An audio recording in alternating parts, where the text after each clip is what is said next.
da palavra de Deus. Evangelho segundo escreveu João, capítulo 4, verso de número 23 e verso 24. Gil, dá um pouquinho de retorno aqui para mim, por gentileza, por favor. Evangelho segundo escreveu João, capítulo 4, versículo 23, e para complementar o verso de número 24, um texto bastante conhecido dos irmãos, diz assim no verso 23: mas a hora vem, e agora é, em que os verdadeiros adoradores adorarão o Pai em espírito e em verdade, porque o Pai procura tais que assim o adorem.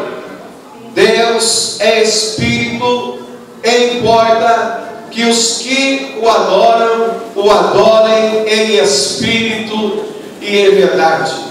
Quero me deter nesta noite novamente, meditando e lendo o verso 23. Mas a hora vem, e agora é, em que os verdadeiros adoradores adorarão o Pai em espírito e em verdade, porque o Pai está procurando a tais que assim o adoram. Igual a sua cabeça comigo, por gentileza, e vamos entoar e levar a Deus uma sua oração. Pai de amor e de bondade, graças te dou nesta noite por esta oportunidade que o Senhor nos concede de estarmos na tua presença para louvar e engrandecer o teu nome.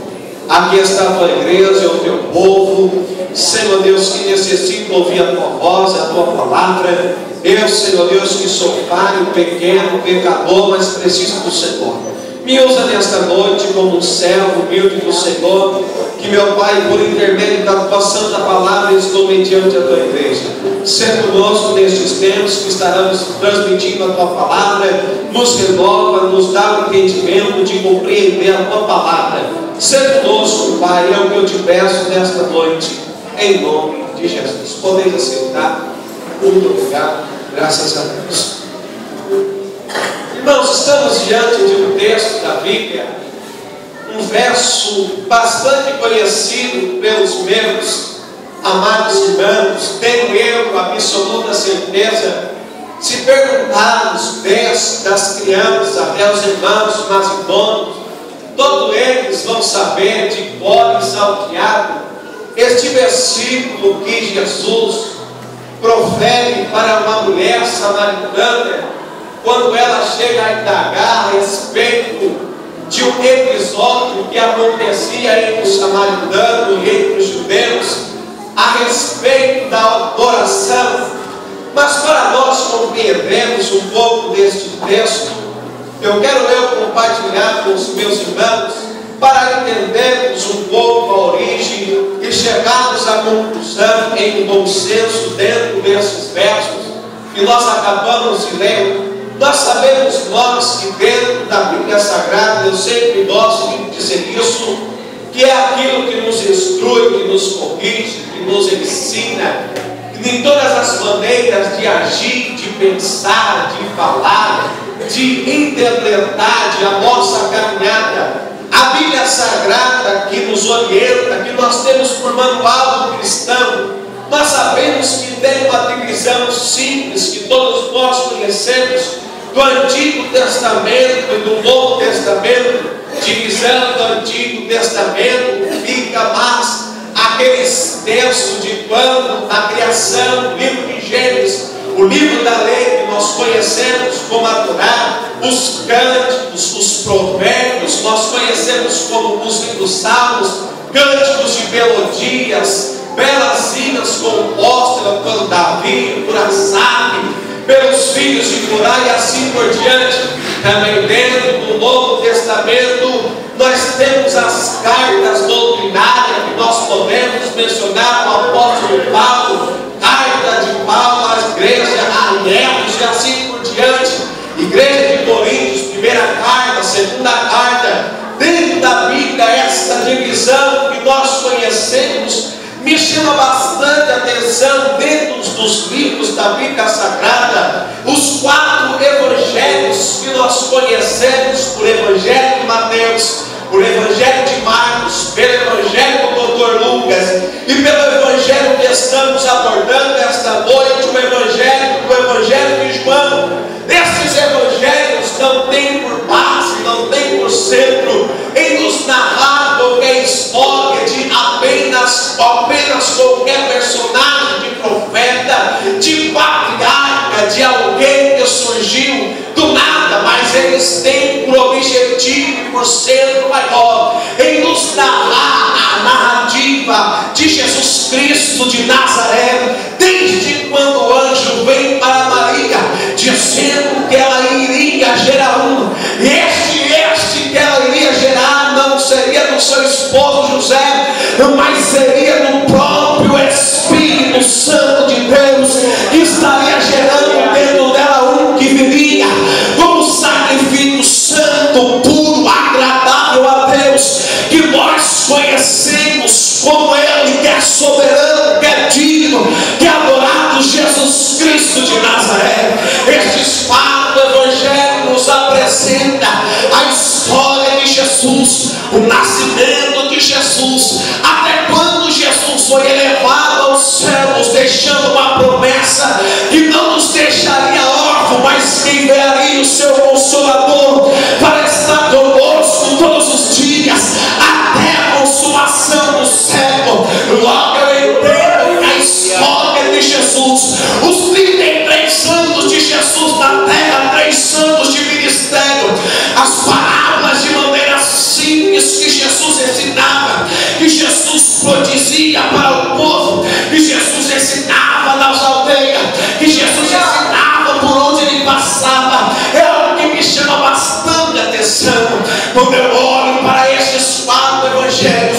Para nós entendermos, existem 3 evangelhos que são considerados no título evangelhos sinóticos, que seguem a mesma linhagem de pensamento. Estes 3 evangelhos sinóticos que eu vos falo é o Evangelho de Mateus, o Evangelho de Marcos e o Evangelho do Dr. Lucas, pois seguem a mesma linhagem de pensamento. Se você parar e meditar e estudar, você vai perceber que aquilo que Mateus fala, Marcos também fala, aquilo que Marcos fala, Lucas também fala, pois são evangelhos sinóticos, seguem a mesma linhagem de pensamento.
deixando a Judéia, indo outra vez para a Galileia, para Jesus chegar até Galileia. Diz a Bíblia que era necessário Jesus passar por Samaria. Diz a Bíblia que Jesus passando por Samaria, Jesus habita em uma cidade por nome Siclá. A Bíblia nos diz que Jesus estava cansado do seu caminho, cansado do seu percurso, cansado da sua caminhada. Jesus, a hora sexta, segundo os historiadores, nos diz que a hora sexta é o meio-dia, o sol escaldante, o calor forte. Jesus agora se assenta ao lado de um poço que tem por nome o Poço de Jacó. Diz a Bíblia que Jesus está ali sozinho, sem ter os discípulos, indo à cidade comprar comida, comprar o de beber. Jesus solitário, sol quente, ao meio-dia, sentado em frente ao lado do Poço de Jacó. Diz a Bíblia que então uma mulher que a Bíblia não diz nome, uma mulher que a Bíblia não diz a genealogia da mulher, uma mulher que a Bíblia apenas diz que é uma mulher samaritana. Eu imagino a cena agora, essa mulher samaritana com seu cântaro na mão, o sol escaldante, dizendo: eu vou até o Poço de Jacó para pegar água, pois como toda mulher precisa de lavar roupa, precisa de lavar louça, precisa de fazer comida. E logo eu penso, esta mulher, agora ao meio-dia, se nós vamos entrar no alto histórico deste texto, nós vamos entender que ao meio-dia, presbítero Rodrigo, suas mulheres de prezado de Samaria ia buscar, pois toda mulher do Tilto, ao meio-dia, tinha que dar comida pronta na mesa para o seu esposo e para os seus filhos. Mas essa mulher desprezada, caluniada, esquecida pela sociedade, disse: eu vou passar vergonha uma vez mais. Pega um cântaro, vai em direção ao Poço de Jacó. Chega no Poço de Jacó, tira o primeiro cântaro. Jesus olha para ela e disse: mulher, dá-me desta água para mim beber. Quando Jesus fala isso para a mulher, essa mulher para e diz: não, eu não posso te dar água.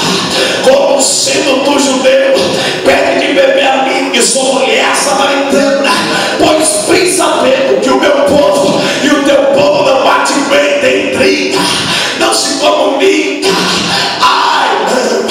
Quando esta mulher disse isso, Jesus olha para ela e diz: tudo bem, mulher, mas eu quero te dizer uma coisa. Se tu soubesse quem fala contigo e quem lhe pede água, tu lhe pediria água, ele não te daria uma água qualquer que tu venha aqui pegar hoje e amanhã tu tem que pegar de novo. Eu tenho uma água viva, uma água pura, que eu jogo no trono do meu Pai para matar a tua sede.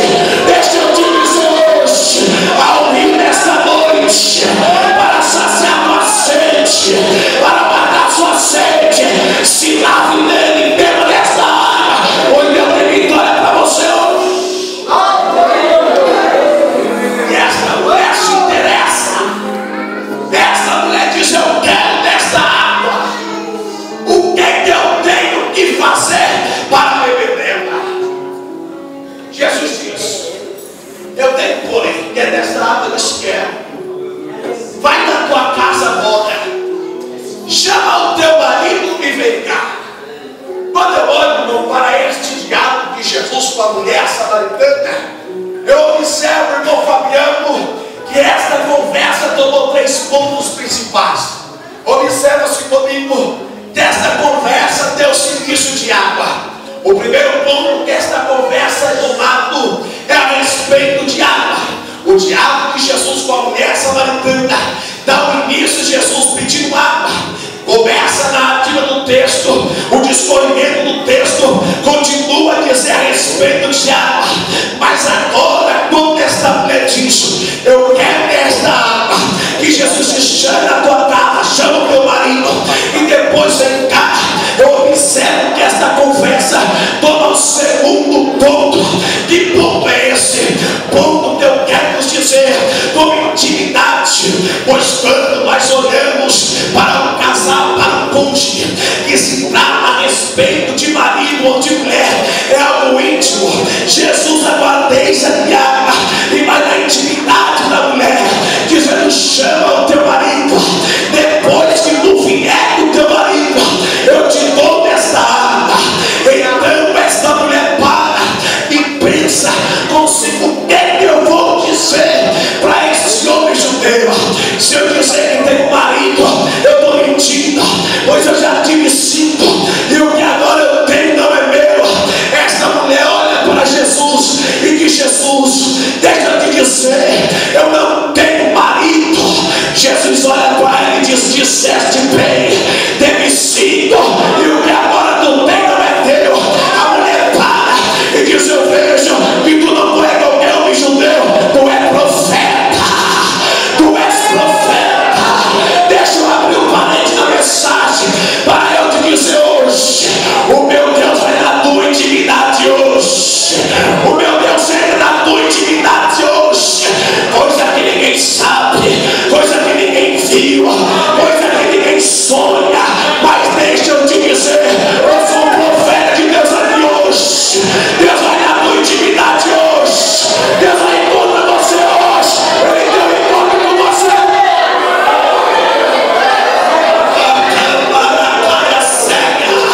O meu Deus entra na tua intimidade hoje, moça.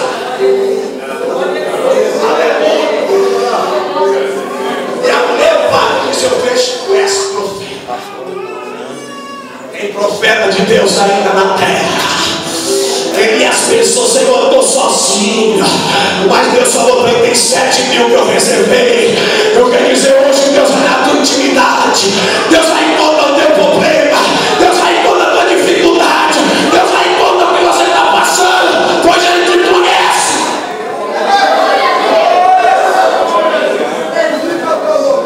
Quando a mulher diz: vejo que tu és profeta, esta mulher entra no terceiro ponto da conversa, um ponto teológico.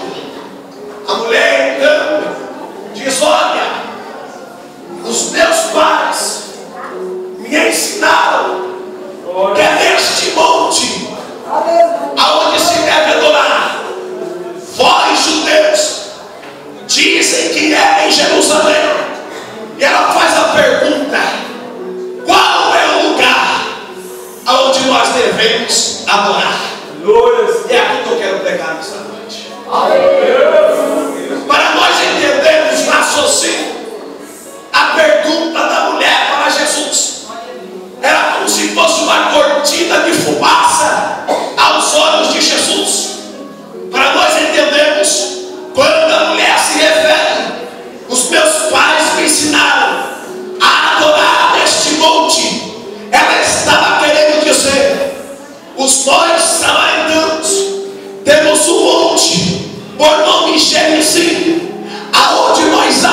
e nem no futuro, está no presente. Se tiver que adorar, adora hoje. Se tiver que cantar, cante hoje. Se tiver que glorificar, glorifica hoje. Pois a minha Bíblia diz: o dia de amanhã não nos pertence. Não pode estar aqui hoje, amanhã nós podemos estar enterrados. Por isso eu quero dizer: Deus te deu a oportunidade hoje. Adora hoje, glorifica hoje, exalte hoje.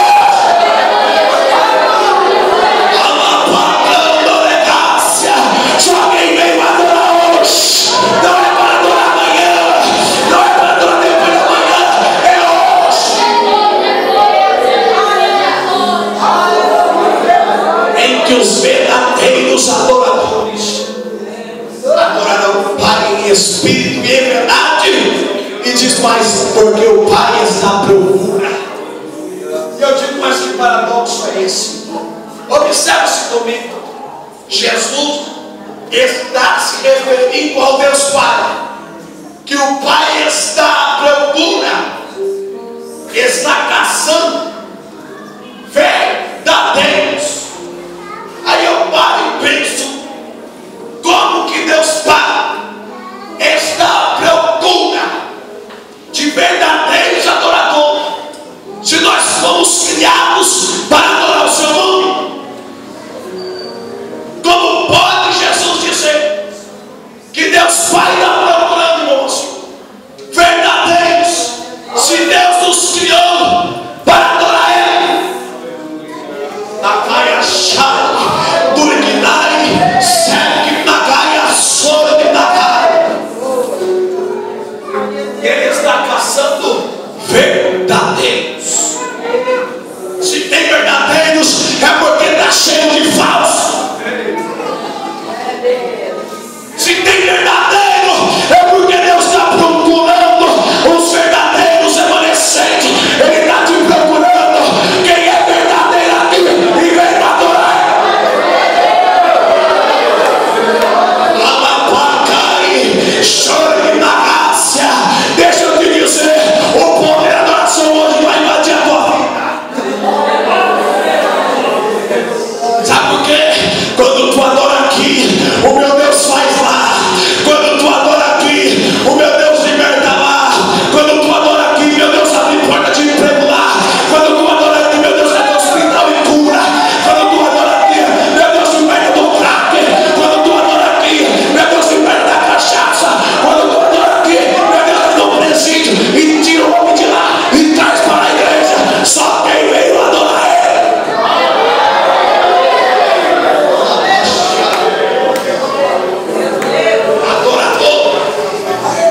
Deus está procurando. Eu parei, imaginei e penso: se o crente soubesse o poder que tem na mão dele a respeito da adoração, ele não chegava na igreja e ficava aqui nem ventilador, olhando de um lado para o outro. Ficava lá. Se o crente soubesse o poder que tem na mão dele, o poder da adoração, nós cultuava diferente a Deus. Nós cultuava diferente a Deus. Livro do profeta Isaías, capítulo 6, no ano em que morreu o rei Osias, eu vi o Senhor Deus assentado no alto e sublime trono. Serafins voavam ao redor do trono. Cada um era composto de 6 asas. Com 2 cobriu os teus rostos, com 2 cobriu os teus pés, e com 2 voavam. E todos ao redor do trono entoavam um lindo cântico, dizendo: Kadosh, Kadosh, Kadosh. E quer dizer: Santo, Santo, Santo é o Senhor dos exércitos. E toda a terra está cheia da sua glória. Só quem vem dizer que Ele é santo, só quem vem dizer que Ele é adorado, pode adorar.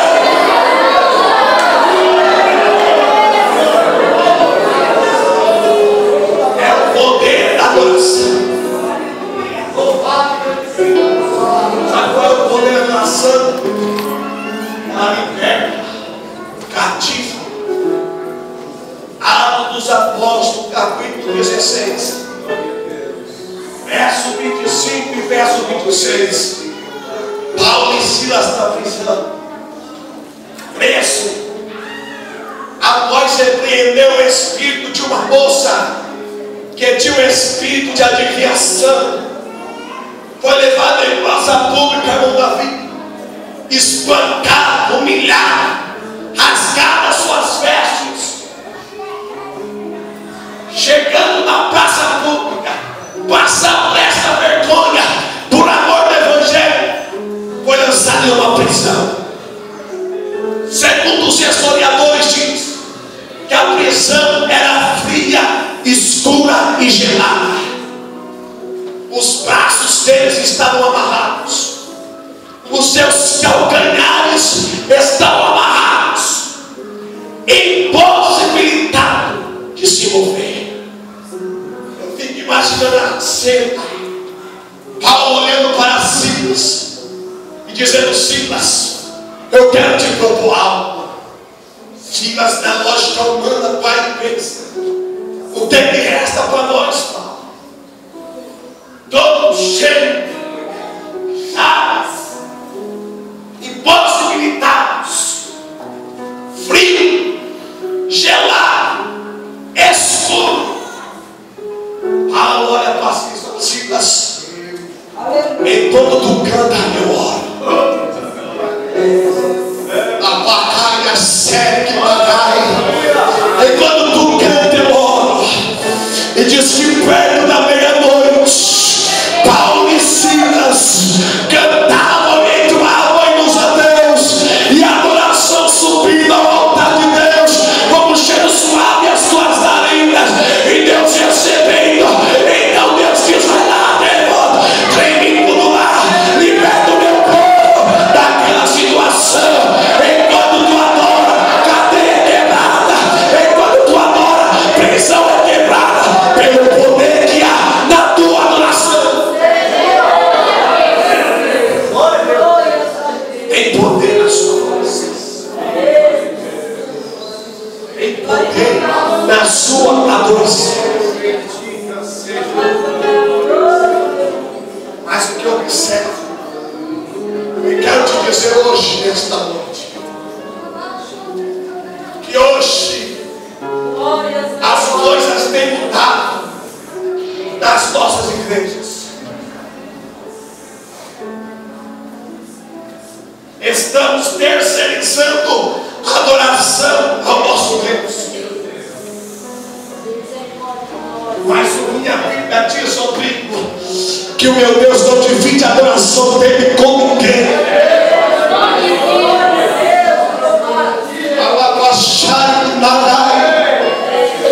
Desde o início, o que se é adorado igual a ele, Deus falou: não, vai para baixo, pois quem tem que se adorar sou eu. Você está entendendo a mensagem? Você está entendendo a mensagem? Você está compreendendo a mensagem?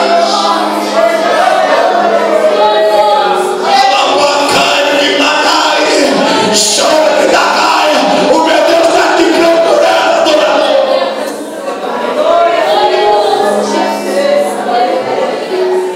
Sabe o que eu quero dizer de próximo na Bíblia? Evangelho de Mateus, capítulo 4. Jesus tinha jejuado 40 dias e 40 noites, depois teve fome. Veio o tentador para ele, levou para o deserto e disse: tu és o Filho de Deus, onde que estas pernas e transforma em pães. Jesus, pela palavra, disse: está escrito, nem só de pão viverá o homem, mas de toda a palavra que sai. O inimigo da nossa vida grave isso. Não desiste na primeira, foi para a segunda, pegou Jesus, levou para o pináculo do templo e disse: lança-te daqui para baixo, pois está escrito, isto é assunto que prega o Salmo 91, os anjos darão ordem ao teu respeito e te não deixará tropeçar. Jesus disse também: está escrito, não tentará o Senhor teu Deus. Grave isso. O inimigo da nossa vida, jovem, não desiste na primeira, não desiste na segunda. Varões, foi para a terceira. Pegou Jesus, levou para um monte bem alto e disse: está vendo tudo isso? Tudo é teu. Mentiroso, Satanás, não tem nada. Está vendo tudo? A beleza deste reino, a grandeza deste reino, tudo é meu. Dou a quem quer. Mas tem um porém, sabe qual é? Se curva e me adora.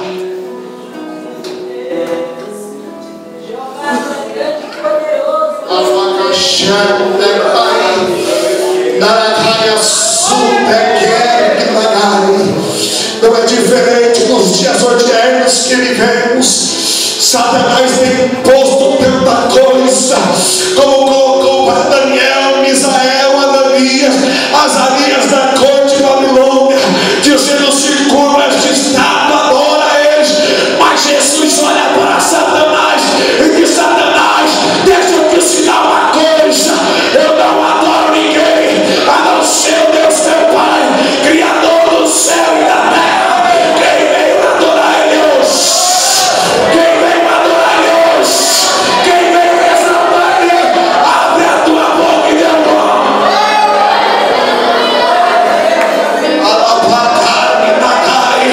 O meu Deus está te procurando, adorador. Deixa de terceirizar a adoração. É dele, diz a Bíblia. Porque dele e por ele, para ele são todas as coisas. O teu nome é para ele, o teu louvor é para ele, o teu aleluia é para ele. Pode adorar ele.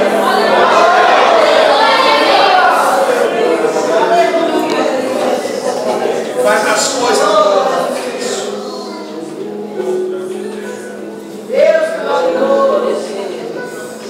Eu fico imaginando a vida de um homem chamado Amã. Esther, capítulo 3, verso 2.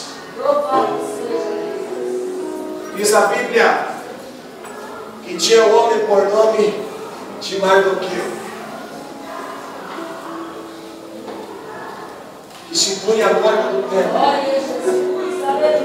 Todas as vezes o rei Assuero levantou um edito que todas as vezes que Amã passasse, era obrigatório todas as pessoas se curvar diante de Amã e adorar. Mas tinha um homem por nome de Mardoqueu que se punha à porta do templo. Todas as vezes que Amã passava, Mardoqueu não se curvava, ficava parado. Um certo homem olha para Mardoqueu e diz: Mardoqueu, por que quando Amã passa, você não se curva? Mardoqueu olha para este homem e diz: eu não tenho medo do edito do rei Assuero e muito menos de Amã. Este homem olha para ele e diz: mas por quê? Ele falou: pois eu aprendi que quem único que deve ser adorado é o Deus Todo-Poderoso. E o Deus.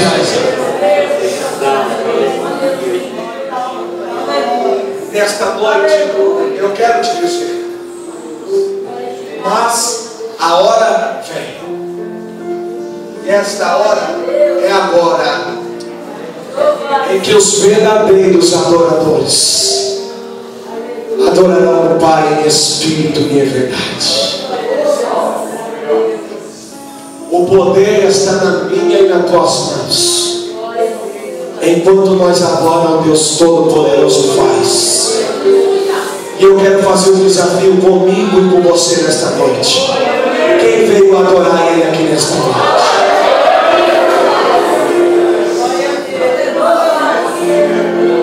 Nosso irmão aqui estava dizendo o que Jesus passou. É verdade?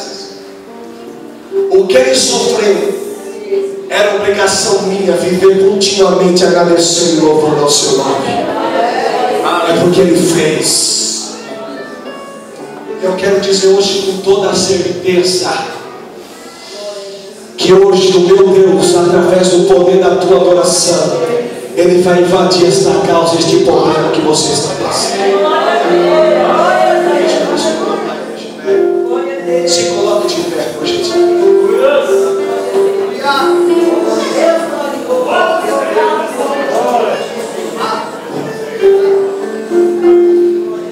Eu quero te contar uma história.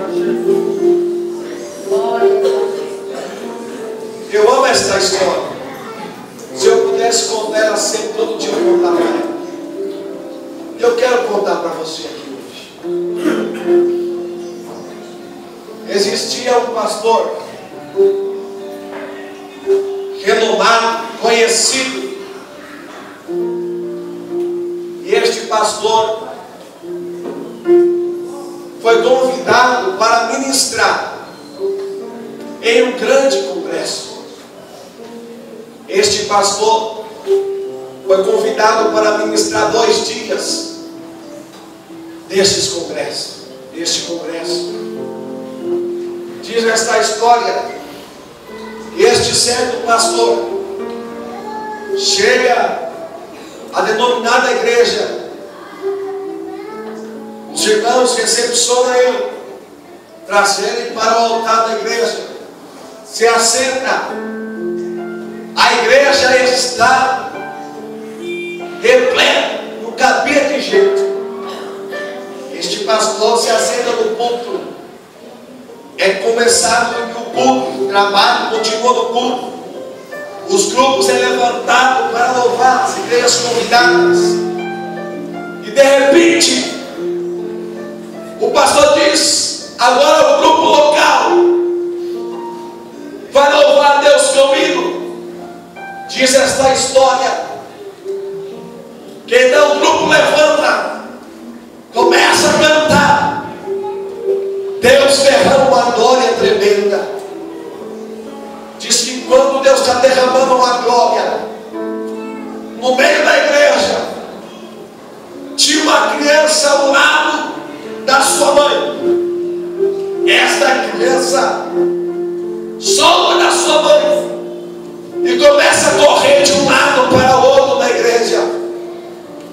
Este pastor convidado começa a ver esta cena e pensa consigo: não tem um diabo, não tem um obreiro que vai parar esta criança correndo de um lado para o outro na igreja. Este pastor prega o primeiro dia, e esta criança, no decorrer da pregação, continua. A primeira vez que este pastor da igreja, ele fica quieto, não toma nenhuma atitude. Volta para o outro dia, o culto da mesma forma, levanta o grupo principal para louvar Rodrigo. E novamente esta criança, grupo canta, Deus derrama uma glória tremenda. A criança solta novamente do braço da mãe, começa a correr na igreja, no meio do corredor, de um lado para o outro. Mas dessa vez diferente, ela tinha uma sacola. Esta sacola de Adebra era cheia de tiara. Enquanto ela corria, ela colocava a mão na sacola e jogava na igreja, no grupo principal, nos obreiros, nas igrejas convidadas. Este pastor para e não admite isso. Diz: não, eu não admito a sujeira que esta criança está fazendo na igreja. Este pastor se precipita, desce no púlpito da igreja, pega na mão daquela criança e leva para sua mãe. E olha para sua mãe e diz: mãe, segura esta criança. Aleluia.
a tiara exaltava o nome de Deus. Preste atenção. Este pastor volta para a mãe e diz: mãe, o que é que está acontecendo? Esta mãe em pranto diz: pastor, esta minha filha é surda e muda, mas quando ela vem agora na igreja, ela não se contenta, ela corre de um lado para o outro, adorando ao Deus Todo-Poderoso. Alabacai, ninguém sai, ninguém macai. Deixa eu dizer para você, deixa de ser ingrato. Deus te deu voz, Deus te deu saúde, Deus te deu pé, Deus te deu mão. Adora Ele.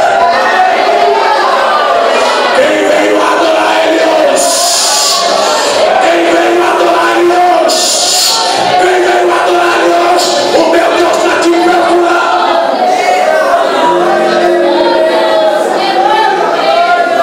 Eu quero te dizer hoje aqui como profeta: tu vai esperar Deus te pôr no leito para você adorar Deus. Vai ser tarde.